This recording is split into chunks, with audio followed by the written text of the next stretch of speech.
Hi friends, நிறைய பேர் கல்யாணத்தை பற்றி அப்டேட் கேட்டிருந்தீங்க. என் தம்பிக்கு தாங்க மேரேஜு. அதுக்காக இன்றைக்கி நம்ம பொண்ணை அழைச்சிட்டு வந்து மண்டபத்தில் விட்டுட்டு நம்ம தம்பி வீட்டுக்கு வந்தாச்சு. தம்பின்றது என் பெரியப்பா பையன், அதாவது எங்கள் அப்பாவோட கூட பிறந்த அண்ணனோட பையன்தான். 3வது பையனுக்கு மேரேஜ். நம்ம டெல்லியிலேருந்து வந்திருந்த டயத்துலேயே மேரேஜ் அரேஞ்ச் பண்ணியிருந்தாங்க. என் ஹஸ்பண்டும் வந்துட்டார். எங்கள் வழக்கப்படி மேரேஜுக்கு மொதல் நாள் வந்து தாலி போட்டு அப்புறம் அந்த சேலை கூரை புடவைன்னு சொல்லுவோம்ல, அது மாப்பிள்ளை வேட்டி எல்லாத்தையும் வந்துட்டு வச்சு நைட்டே சாமி கும்பிட்றது எங்கள் ஊர் சைடு ஒரு சாஸ்திரங்க.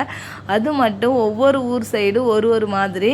எங்கள் ஊர் சைடு இதுதான். மாப்பிள்ளை முகத்தில் சந்தோஷத்தை பார்த்தீங்களா, கல்யாண கலை வந்துருச்சுங்க.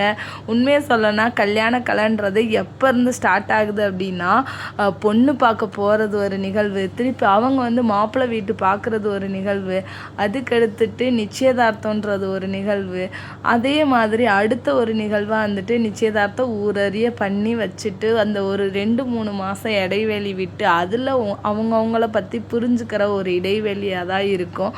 கல்யாணன்றது சின்ன விஷயம் கிடையாது, பெரிய ஆயிரங்காலத்து பயிருன்னு சொல்லி இதனால தான் சொல்லுவாங்க போல். அந்த மாதிரி தான் கல்யாணத்தில் வந்துட்டு நிச்சயம் முடிஞ்சிட்டு அதுக்கடுத்து மொதல் நாளே பொண்ணை அழைச்சிட்டு வந்துட்டு நைட்டே வந்து பரிசம் போடுவாங்க. பரிசம் போட்டுட்டு அதுக்கடுத்து தான் காலையில் மேரேஜ் ஸ்டார்ட் ஆகும். இப்படி ஒரு விஷயத்தையும் ஒவ்வொரு சாஸ்திரத்துலேயும் ஒவ்வொரு விஷயத்தையும் பண்ணுவாங்க. அது மட்டும் இல்லாமல் கல்யாணத்துலேயே வந்துட்டு சின்ன விஷயங்கள்னு பார்த்துருக்கீங்களா, இந்த நிச்சயதாரத்தில் மடி மாற்றுறது, நாத்தனார் அதாவது தேங்காய் வளப்பழத்தை வச்சு நாத்தனார் மடியிலேருந்து பொண்ணோட மடிக்கு மாற்றி திருப்பி 3 வாட்டி மாட்டி நாத்தனார் வீட்டுக்கு எடுத்துகிட்டு வந்துடுறது.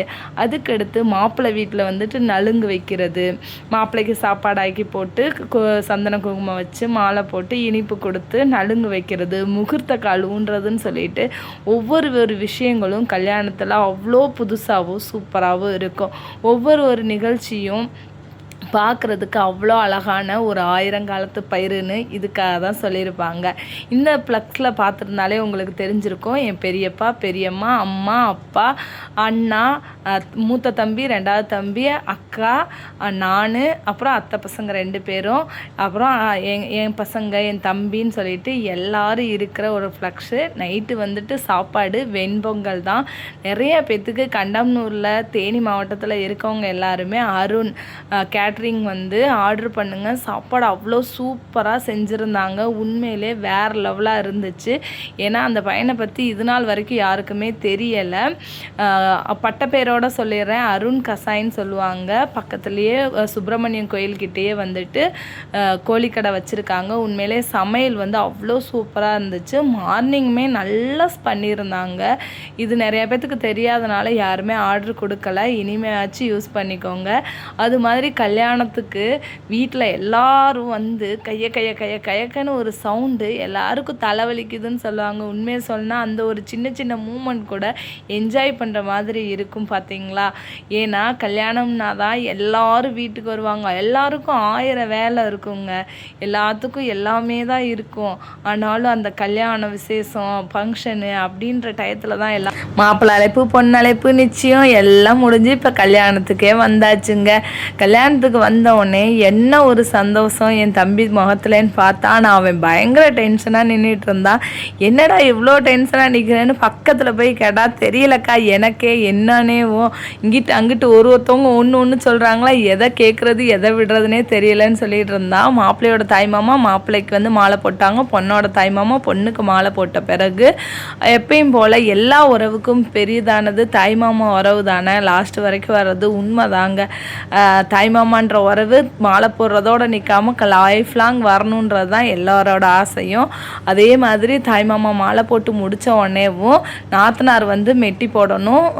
அதே மாதிரி மாப்பிள்ளைக்கு வந்துட்டு அந்த பொண்ணோட தம்பி, அண்ணா யாராச்சும் வந்து மெட்டி போடணும். எங்கள் அக்கா தான் மெட்டி எடுத்தது, தாலி எடுத்தது எல்லாம். ஆனால் அவள் வர்றதுக்கு ஒரு 5 நிமிஷம் லேட் ஆகிடுச்சு. அந்த சாக்கில் நம்ம நுழைஞ்சு நம்ம தான் எடுத்த மாதிரி பில்டப் பண்ணி மெட்டியும் போட்டாச்சு. உண்மையை சொல்லணுன்னா இந்த மாதிரி ஃபங்க்ஷனில் வேறு சாஸ்திரங்கள் நிறைய விஷயங்கள் வீடியோஸில் பார்த்து தான் நம்ம தெரிஞ்சுக்கிறோம். ஆனால் எங்கள் ஊர் சைடில் என்னமோ சிம்பிளாக பண்ணுற மாதிரி தான் எனக்கு தெரியுது. நிறையா ஊர்களில் டிஃப்ரெண்ட்டாக நிறைய விஷயங்கள் வந்து செய்கிறாங்க. எங்கள் டக்குன்னு எல்லா விஷயம் முடிஞ்சிடும். ஏன்னா பொண்ணு அழைச்சிட்டு வந்த உடனே இந்த விஷயம் இது முடிஞ்சோடனே காலையில் மாப்பிள்ளையும் அழைச்சிட்டு வந்தோடனே பொண்ணு அழைக்கிறதுலாம் கிடையாது. ஏன்னா மண்டபத்திலே இருக்கிறனால அப்படியே கூப்பிட்டுக்குவாங்க. இந்த மெட்டி போட போகிறவங்குள்ளேயுமே இங்கிட்டு திரும்புமா அங்கிட்டு திரும்புமா, அப்படி போடணும் இப்படி போடணும், சோத்தாங்காலம் வைக்க சொல்லு, பொட்டு வைக்க சொல்லுன்னு சொல்லிட்டு எல்லாரும் ஒரு பக்கத்துலேருந்து அங்கிட்டு இங்கிட்டு சொல்கிறதுனால நம்மளே குழம்பிடுறோம், டென்ஷன் ஆயிடுறோம். மாப்பிள்ளைக்கு தாலி கட்டுறப்போ எவ்வளோ கை நடங்குமோ அதே மாதிரி பொண்ணுக்கு மெட்டி போடுறப்ப ஏன் கை கிடுகிடுன்னு நடுங்குச்சுங்க. எதுக்குன்னே நானே சில நேரம் உட்காந்து யோசித்து பார்த்தேன். ஏன்னா கூட்டத்தை பார்த்தவொடனே எனக்கும் பயமாயிருச்சு. நிறையா பேருக்கு அந்த மாதிரி சையாக இருக்கும். எனக்கு பயங்கர நடுக்கத்தில் அந்த பொண்ணோட மெட்டி வெளியில் வந்துடக்கூடாது, அமுக்கி விடுன்றாங்க. கையெல்லாம் வேர்த்து அமுக்கவே முடியலை. அப்புறம் எங்கள் அக்கா வந்துட்டு ஒரு 5 நிமிஷம் கழித்து வந்து முடிச்சுட்டா. என் தம்பி எங்கே தான் போனேன் அப்படின்னு சொல்லி ஒரு திட்டு வாங்கிட்டு அப்படியே தாலி கட்டுறதை மட்டும் எடுக்கவே முடியாது. ஏன்னு கேட்குறீங்களா, ஃபுல்லாக அந்த இதை வச்சு அடித்து நம்ம மொபைலவே வந்துட்டு ஈரமாக்கிட்டாங்க. அதனால அந்த சீன் மட்டும் கட் ஆயிடுச்சு. கடைசியில் தாலி கட்டி முடித்து பொட்டுக்கு வைக்கிறப்போ மட்டும்தான் வீடியோவே எடுக்க முடிஞ்சிச்சு.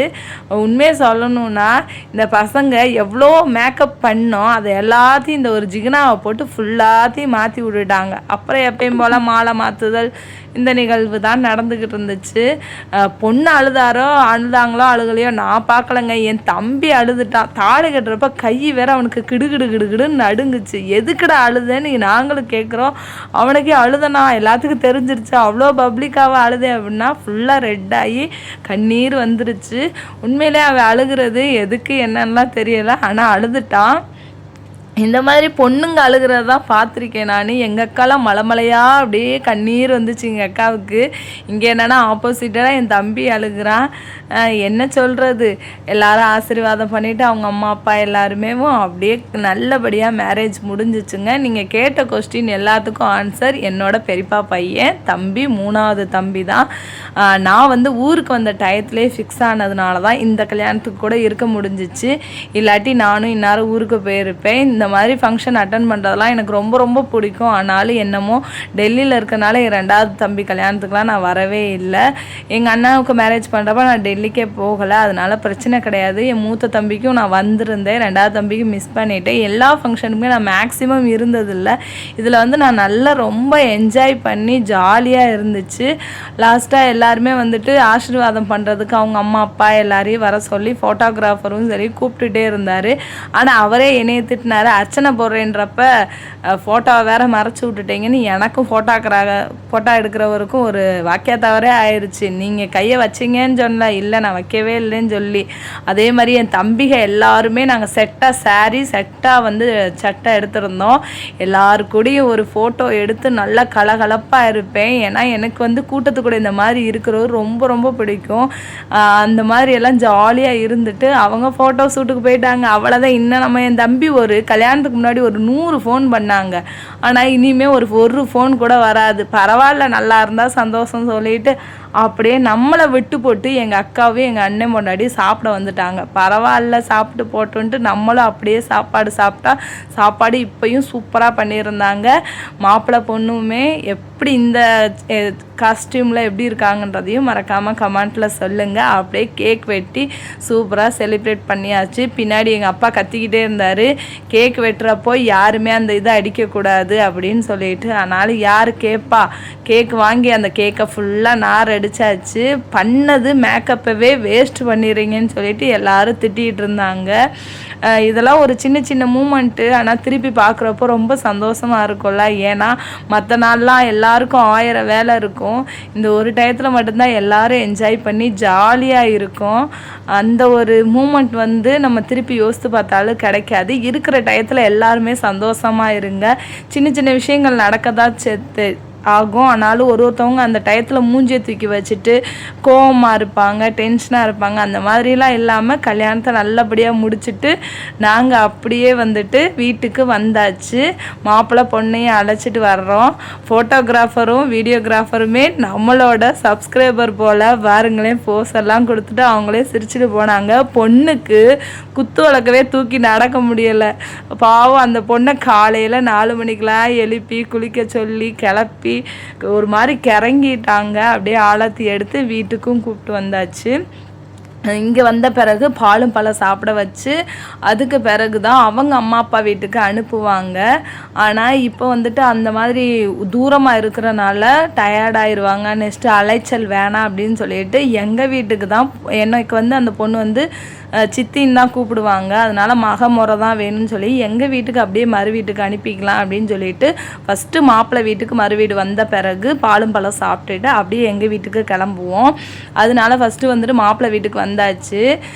ஏன்னா சொந்தக்கார பொண்ணு தான், நிறைய பேர் அதையும் கேட்டிருந்தீங்க, சித்தின்னு கூப்பிடுமா அப்படின்னு கேட்டால் அதுக்கு ஒரு கேள்வி கேட்பீங்களா. சொந்தக்கார பொண்ணு தான், அதனால தான் ஃபஸ்ட்டு மாப்பிள்ளை வீடு, நெக்ஸ்ட்டு எங்கள் வீட்டுக்கு தான் மறு வீடு வந்துட்டு பாலும் பழம் சாப்பிட்டுட்டு அப்படியே கல்யாணம் வேலைகள் அனைத்தும் முடிந்து விட்டது. நம்மளும் கல்யாணம் முடிஞ்சு மறுநாளே வந்துட்டு ஊருக்கும் கிளம்பணும். இந்த இவ்வளோ பேரை பார்த்து சந்தோஷமாக இருந்துட்டு இன்னும் 1 வீக் மைண்டில் அதுதான் ஓடிட்டுருக்கோம். எல்லா சொந்த பந்தந்த கூடயும் சிரித்து பேசி விளையாண்டு அடித்து அந்த மாதிரி ஒரு என்ஜாய் பண்ணுற மூமெண்ட் வந்து இந்த மேரேஜ் ஃபங்க்ஷன்ஸு அந்த மாதிரி ஃபங்க்ஷன் டைமாக மட்டும்தான் இருக்கும். ஊரில் இருந்தால் இதெல்லாம் வந்துட்டு ஓகே. ஆனால் ஊரை விட்டு தள்ளி இருக்கிறப்போ ஏதாச்சும் ஃபங்க்ஷன் டயத்தில் இந்த மாதிரி விஷயங்களை மிஸ் பண்ணுறப்போ ரொம்ப ரொம்ப கஷ்டமாக இருக்கும். எத்தனை பேர் இந்த மாதிரி எல்லாம் யோசித்திருக்கீங்கன்னு சொல்லுங்கள். உண்மையாக ஃபாரினில் இருக்கிறதெல்லாம் ஈஸி கிடையாதுங்க. ஒரு மூமெண்ட்டையும் அவங்களும் இந்த மாதிரி தான் மிஸ் பண்ணுவாங்க போல். லைஃப்பில் மிஸ் பண்ணுற விஷயத்த அப்பப்போ அனுபவிச்சுக்கோங்க, சந்தோஷமாக என்ஜாய் பண்ணுங்கள். அப்படியே பொண்ணு மாப்பிள்ளையே எங்கள் வீட்டுக்கு கூப்பிட்டு வந்தாச்சு. நான் தான் ஆளாத்தி எடுத்தேன். ஆனாலும் என் தம்பி 100 ரூபா தாங்க போட்டான். கல்யாணம் முடிகிற வரைக்கும் சரிக்கான்றாங்க, கல்யாணம் முடிஞ்சவனே மதிக்கவே மாட்டேறாங்க. இப்படி தான் எல்லா பசங்களும் இருப்பாங்களோ, எதுவும் நல்லா இருந்தால் சரி அப்படின்னு சொல்லிட்டு ஆளாத்தி எடுத்து நம்ம வீட்டுக்கும் கூப்பிட்டு வந்தாச்சு. பொண்ணு மாப்பிள்ளைய தம்பியாக இல்லாமல் இப்போ என்னோடய பொண்ணாக அந்த பொண்ணு வந்து எங்கள் வீட்டுக்கு மறு வீடு வருது. அதுவே பெரிய சந்தோஷம். இதுவும் ஒரு பெரிய பெரிய மூமெண்ட்டு தான். எத்தனை பேர் இந்த மாதிரி மேரேஜை மிஸ் பண்ணியிருந்தீங்க அப்படின்னா ஃபீல் பண்ணியிருக்கீங்க இல்லையா அப்படின்னு சொல்லிட்டு கமெண்ட்டில் சொல்லுங்கள். இந்த மாதிரி 100 200க்கெலாம் சண்டை போட்டு அதை வாங்குறது இருக்குது பார்த்தீங்களா, அதுவே பெரிய பெரிய சந்தோஷம். கடைசியில் அடித்து பிடிச்சி பொண்ணு கையிலேருந்து கூட காசு வாங்க முடிஞ்சிச்சுங்க. அந்த பொண்ணு கூட 300 ரூபா போட்டுச்சு. இவன் அந்த 100 ரூபாய்க்கு தாண்டவே மாட்டேங்கிறான். என்னத்த சொல்ல, தம்பி இப்பயே பொண்டாடி பேச்சை கேட்க ஆரம்பிச்சிட்டாரு. எங்கள் அக்கா பொண்ணுக்கு தேனி மதுரை சைடெல்லாம் இந்த மாதிரி தான் மேரேஜ் ஃபங்க்ஷனு சிம்பிளாக தான் இருக்கும். ஓவர் சாஸ்திரங்கள்லாம் கிடையாது. விளக்கேற்றுறதையே எடுக்கலை அப்படின்னா ரொம்ப டயர்டாகி மொபைலே சுவிட்ச் ஆஃப் ஆயிடுச்சு. அதனால் சார்ஜ் போட்டிருந்ததுனால தான் மேலே அவங்க வீட்டில் போய் விளக்கு போட்டதை நம்மளால் எடுக்க முடியலை. இருந்தாலும் நெக்ஸ்ட்டு நம்ம வீட்டுக்கு வந்த உடனே பாலும் பழத்துக்கு ரெடி பண்ணி வச்சுட்டு அதையும் அக்காவையே கொடுக்க சொல்லியாச்சு. சூப்பராக கல்யாணமும் முடிஞ்சு நல்லபடியாக கல்யாணம் முடிஞ்சிருச்சுங்க. உண்மையிலே இந்த மாதிரி மூமெண்ட் எல்லாமே வந்துட்டு இந்த மாதிரி வீடியோவாக உங்கள் கூட ஷேர் பண்ணுறது எனக்கு ரொம்ப சந்தோஷம். உங்களுக்கு வீடியோ பிடிச்சிருந்துச்சுன்னா மறக்காமல் எப்படி இருந்துச்சு அப்படின்னு சொல்லி கமெண்ட்டில் சொல்லுங்கள். வீடியோ பிடிச்சிருந்துச்சுன்னா லைக் பண்ணுங்கள், ஷேர் பண்ணுங்கள், சப்ஸ்கிரைப் பண்ணுங்கள். பொண்ணு மாப்பிள்ளை ஜோடி எப்படின்றதையும் கமெண்ட்டில் சொல்லிட்டு போங்க. வாழ்க வளமுடன் தம்பி. எங்களோட சின்ன சின்ன மூமெண்ட் எல்லாத்தையும் உங்கள் கூட ஷேர் பண்ணிக்கிட்டதும் எங்களுக்கு ரொம்ப ரொம்ப ரொம்ப சந்தோஷம்.